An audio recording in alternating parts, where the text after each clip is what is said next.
Pat said Yeah. he doesn't know anything about it. Right. So he said I had to ask you about Yeah.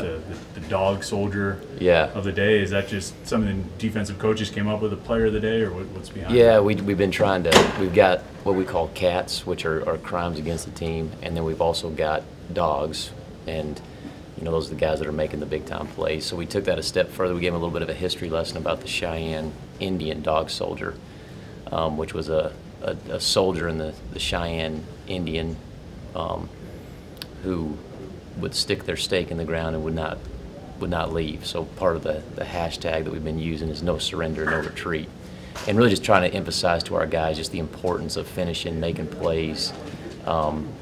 So they get points for the dogs and they get points for the crimes against the team, and they got a little competition going between the position groups, and then every day they got a competition going between themselves, for the dog soldier of the day. And then we thought, let's take it a step further and give them a little publicity. So they've enjoyed it, and when we started sending their, just like you thought they would when we started sending their picture out, then they really got into it. They like it now. So it's been good, though. It's been good. I think it was Elijah on Saturday. I mean, he, how did he do on Saturday and just this spring?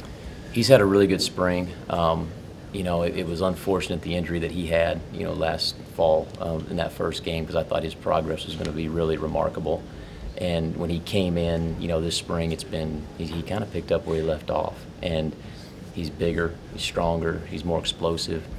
He's starting to use it a lot better, which is encouraging to see. So, yeah, I mean, he's had a really good spring. He had a really good scrimmage, this last scrimmage, but just gives us some more athleticism out there, a guy that can run, especially to the boundary. Within our system, with what we do, that guy's got to be able to run with the wheel routes and do some things. And I think he'll be a really good dimension for us, going into fall, and keeping him healthy will be important. Those little subplots or narratives or whatever you want to call them, does that just kind of, keep them engaged in springtime and stuff like that when, I guess it can get a little repetitive? Yeah, it is. I mean, you're always looking, I think, you try to pride yourself in being a teacher and being an educator. And, I used to always enjoy going to teachers or professors in college that would, give you something just different all the time and keep changing it up. And we try to change it up, try to keep it fresh. But, yeah, they like that, and it gives them some competition when you don't have a game, at the end of the tunnel. Mm-hmm. It just gives them something to kind of shoot for. But it's been good, yeah. But at the same time, I guess it does reinforce some of the biggest things you want to get across in terms of what you want to do defensively, right? It really does, and I mean, so we have, we probably have a list of 7 or 8 different categories where you can get your dog points. An example would be the obvious ones like an interception or a fumble, but ones that may not go as noticed are the fumble, strip attempts, the rakes, the PBUs, ball disruption. So we're monitoring all that, and just getting guys to understand the importance of it, and then we try to show it on tape as much as we can, and it does reinforce the things that you're trying to get taught. So the cats would be like a whiff on a tackle or on a coverage? Yeah, like a crime against a team would be a third down, and you give up the third down because you miss an assignment, or you give them up an explosive play. And it's got to be like a blown assignment or blown coverage, or a missed tackle would be another one. So yeah, we have a loaf. If you're not running the football, that'd be a crime against the team. So that's just we have probably 8 or 9 categories that we monitor there as well. Do you see in the group of linebackers you're going to use opportunities for more impact plays, plays on the ball, turnovers, things like that than you've had in the past? I don't know if I'd say I see more. I think that the more comfortable that they get in the system, the defensive system, I think they understand where they fit. You can kind of take it to the second and third teaching progression in terms of, we're a gap control defense, so you get those guys to understand and get to your gap. And then they got to understand, well, the offensive lineman coming to you, can I snap underneath it and still get to my gap? Can I use his body to get to the gap, to cancel out the gap? And those are the things that you just take time for guys to learn. And, I think with the athleticism that we got at that position, they can do some of those different things, some of those higher level things, which is encouraging to see. Talked about Zeiss. I think Avante might have been a previous dog soldier. Yeah, from what I remember. Is there anybody in particular you're looking to see Saturday what they do, kind of when the lights come on and the people are in the seats? No, not necessarily. We just, our big thing this spring has just been get 3% better, and that's one thing that Coach Dews has been stressing, and we really try to stress that as well. If guys can just focus on getting 3% better, and everybody's different, and I look at, like, for example, the safeties. You got a guy like Jordan Whitehead.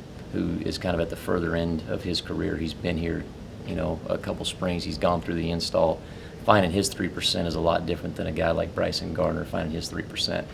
And if they don't worry about, well, I got to be equivalent to Jordan Whitehead, or I've got to be equivalent to Quentin Virginis, I just got to get better every single day.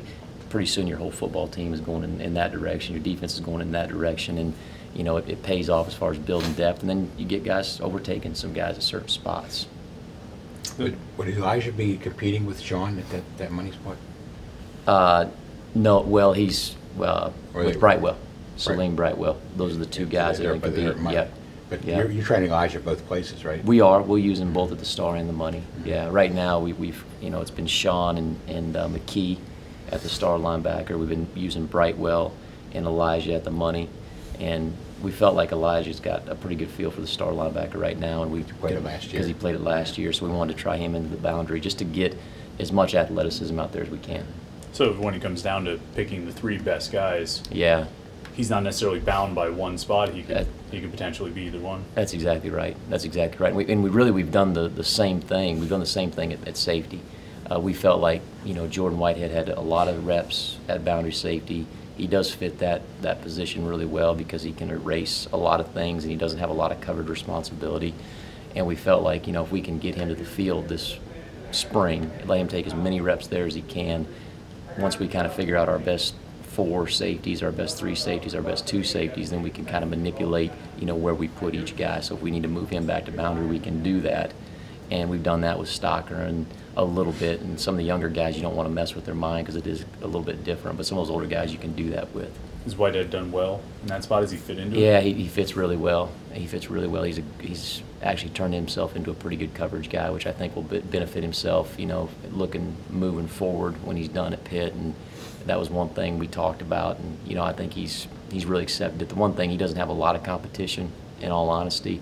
You try to generate that competition. Stocker's pushing him now the last 2 or 3 practices, but he's done a great job of just approaching it every single day like a pro and really trying to find, again, that 3% that we were talking about to make himself better.